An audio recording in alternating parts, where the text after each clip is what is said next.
Does the government subscribe to this view that Muslims as a group cannot be trusted and they think negatively? Third point, sir.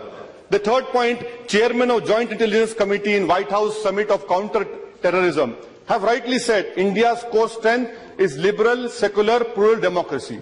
But I would like to know from the government that will this government, if it believes in secular, plural democracy, will it appeal against the trial court judgment of December 30 from the Mumbai trial court, which had given a leeway, a temporary leeway to the ruling party president? Will Kausar B, who's my sister, who was raped, drugged and murdered and her body was burned and thrown into a river, will this government, which talks about maximum governance, minimum whatever it is, will you appeal against that trial court judgment? I would like to know from the government through you, sir, when you talk about that Sabka Saath, Sabka Vikas is your basic tenet of your government, why is it? And when you talk about freedom of religion, February 17 Prime Minister's statement, freedom of religion, but within a week, his spiritual, his intellectual, his ideological guru made an obnoxious statement about a Nobel laureate. We want to know from you to the government, where does the truth lie? Does the truth lie with the Prime Minister of the Constitution?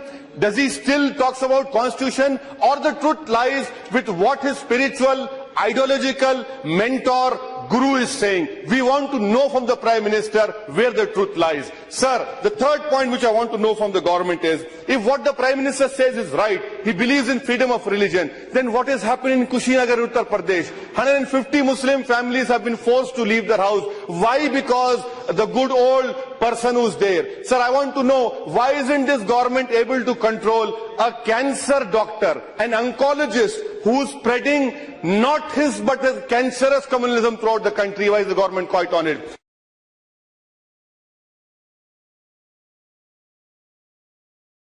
आदरणीय सभापति महोदय जी, हमारे देश में राजनीतिक कारणों से संप्रदाय का जहर घुलता चला जा रहा है और आज से नहीं चला जा रहा है, लंबे अरसे से चला जा रहा है, जिसने देश को तबाह करके रखा हुआ है, दिलों को तोड़ने का काम किया है। लेकिन सवाल हमसे पूछे जा रहे हैं, हमारी भूमिका क्या है?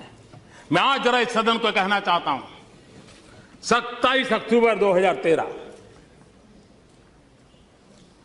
मैं पटना में था, गांधी मैदान में था। बम धमाके हो रहे थे, निर्दोष लोग मौत के घाट उतारे गए थे, लाखों की जनमेदनी थी,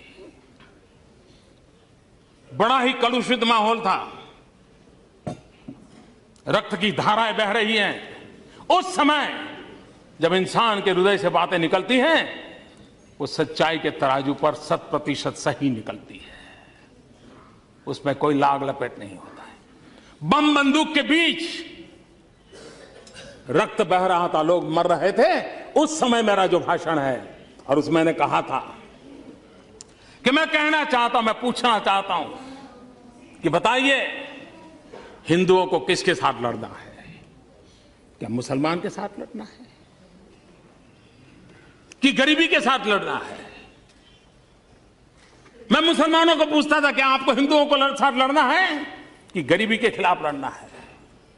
और मैंने कहा था, आइए, बहुत लड़ लिया, हिंदू मुसलमान एक होकर के हम गरीबी के खिलाफ लड़ाएंगे। हिंदुओं को किसके साथ लड़ना है? क्या मुसलमान के साथ लड़ना है कि गरीबी के साथ लड़ना है? मैं मुसलमानों को पूछता था कि आपको हिंदुओं को साथ लड़ना है कि गरीबी के खिलाफ लड़ना है? और मैंने कहा था, आइए, बहुत लड़ लिया, हिंदू मुसलमान एक होकर के हम गरीबी के खिलाफ लड़ाएंगे। पटना के गांधी मैदान में बम बंदूक और पिस्तौल और गोलियों के बीच में उठाई हुई आवाज है। भारत को प्रेम करने वाले हर व्यक्ति के लिए ये बात साफ है, यह देश विविधताओं से भरा हुआ है। विविधता में एकता, यही हमारे देश की पहचान है, यही हमारी ताकत है। हम एक रूपता के पक्षकार नहीं है, हम एकता के पक्षकार हैं और सभी संप्रदायों का फलना फूलना ये भारत की धरती पर ही संभव होता है। ये भारत की विशेषता है। और मैं ये कहना चाहता हूं कि हमारा जो संविधान बना है वो संविधान हजारों साल के हमारे चिंतन की अभिव्यक्ति है। हमारा जो संविधान बना है वो हमारे भारत के सामान्य मानवी की आशा आकांक्षाओं की प्रतिबिंबित करने वाला संविधान है। और इस संविधान के मर्यादा में रह करके देश चल सकता है।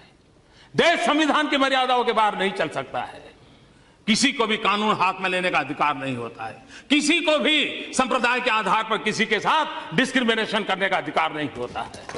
हर एक किसी को अपने साथ चलने का अधिकार है। और मेरी जिम्मेवारी है सरकार में बैठा हूं, सरकार कैसे चलेगी उसकी जिम्मेवारी है। और इसलिए मैं आपको कहना चाहता हूं और मैं बार बार कहता हुआ आया हूं, संप्रदाय के नाम पर अनाप शनाप बातें करने वालों को कहना चाहता हूं, मैं ये कहना नहीं चाहता हूं आज मैं आपका मुंह बंद करने के लिए मेरे पास हजारों चीजें हैं, मैं समय बर्बाद नहीं करता हूं, इसके लिए मैं समय बर्बाद नहीं करता हूं। लेकिन मैं आपको कहना चाहता हूं हमारा कमिटमेंट क्या है वो मैं आपको कहना चाहता हूं। मैंने बार बार कहा है मेरी सरकार का एक ही धर्म है। मेरी सरकार का एक ही धर्म है इंडिया फर्स्ट। मेरी सरकार का एक ही धर्म ग्रंथ है भारत का संविधान। मेरी सरकार की एक ही भक्ति है भारत भक्ति।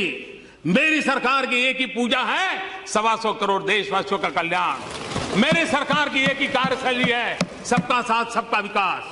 मेरी सरकार का एक ही धर्म है इंडिया फर्स्ट। मेरी सरकार का एक ही धर्म ग्रंथ है भारत का संविधान। मेरी सरकार की एक ही भक्ति है भारत भक्ति। मेरी सरकार की एक ही पूजा है 125 करोड़ देशवासियों का कल्याण। मेरी सरकार की एक ही कार्यशैली है सबका साथ सबका विकास।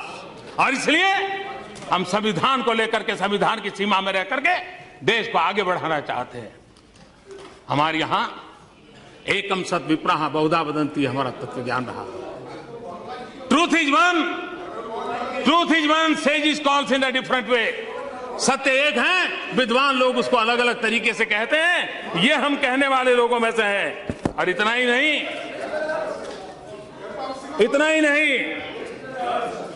यही देश है जहां गुरु नानक देव ने क्या कहा है। गुरु नानक देव ने कहा है सब में ही रब रेहिया प्रभु एकाई। सब में ही रब रेहिया प्रभु एकाई। पेख पेख Nanak बिगसाई। The one God pervades within all, beholding him in all, Nanak in delighted। ये हमारा तत्व ज्ञान रहा है।